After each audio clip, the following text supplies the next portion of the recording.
और चलिए आगे बढ़ेंगे। बड़ी खबर आपको बता दें, एटीएस को आतंकी नदीम और सैफुल्ला की रिमांड मिल चुकी है। एटीएस को नदीम और सैफुल्ला की 12 दिन की रिमांड मिली है। आईएसआईएस आतंकी सबाउद्दीन की भी 10 दिन की रिमांड मंजूर हो चुकी है और तीनों आतंकियों से एटीएस सुबह से पूछताछ करेगी। आतंकियों को जेल से बाहर लाकर पूछताछ की जाएगी और माना यह जा रहा है कि यूपी के कई जिलों और छोटे कस्बों से आतंकियों का कनेक्शन भी सामने आ सकता है। तो ये बड़ी खबर है, जिस चीज का इंतजार था।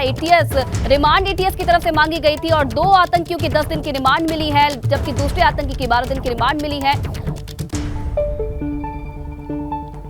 और चलिए इसी पर सीधे और जानकारियों के लिए रुक करते हैं अनुभव शुक्ला का, लखनऊ से वो हमारे साथ जुड़ चुके हैं। देखिए अनुभव, रिमांड मिल गई है तीनों ही आतंकियों की। 10 और 12 दिन तक एटीएस लगातार इनसे पूछताछ करेगी और पूछताछ में इन तीनों का कनेक्शन भी कहीं ना कहीं तलाशने की कोशिश होगी। और तीनों का मकसद क्या था, किस मंशा के साथ में ये लगातार आतंकी गतिविधियों में संलिप्त थे, इसके बारे में जानकारी इकट्ठा की जाएगी।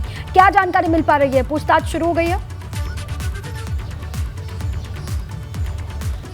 देखिए 15 अगस्त से पहले बड़ी कामयाबी एटीएस को मिली, क्योंकि चाहे नदीम की बात कर लें, सैफुल्ला की बात कर लें, दोनों की 12-12 दिन की रिमांड मिली है।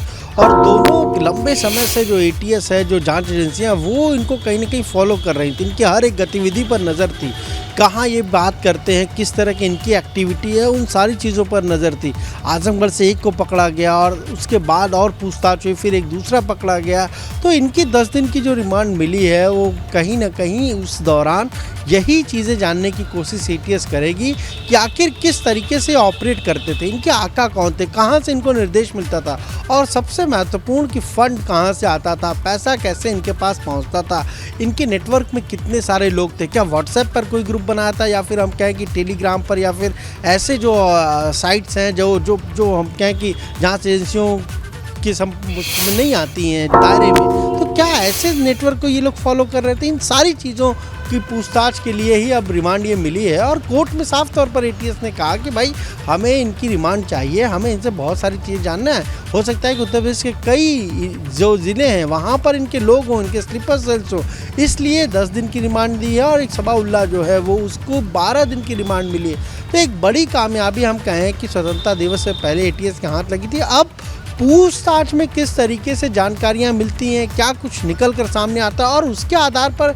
उत्तर प्रदेश के किन ज़िलों में छापेमारी होती है, या फिर हम कहें दूसरे राज्यों में भी क्या एटीएस की टीम जाएगी अगर पूछताछ से कुछ ऐसे क्लू मिलते हैं कि इनके संपर्क कहाँ थे, इनके तार कहाँ तक फैले हुए थे, नेटवर्क कितना बड़ा था। इन सारी चीज़ों की जो जानकारी है वो पूछताछ के बाद ही मिल पाएगी। चलिए बिल्कुल, पूछताछ शुरू हो चुकी है। कहाँ से इनके तार जुड़े हैं, ये भी देखने वाली बात है। क्या कुछ और खुलासे होते हैं पूछताछ में। बहुत धन्यवाद अनुभव आपका तमाम जानकारी देने के लिए।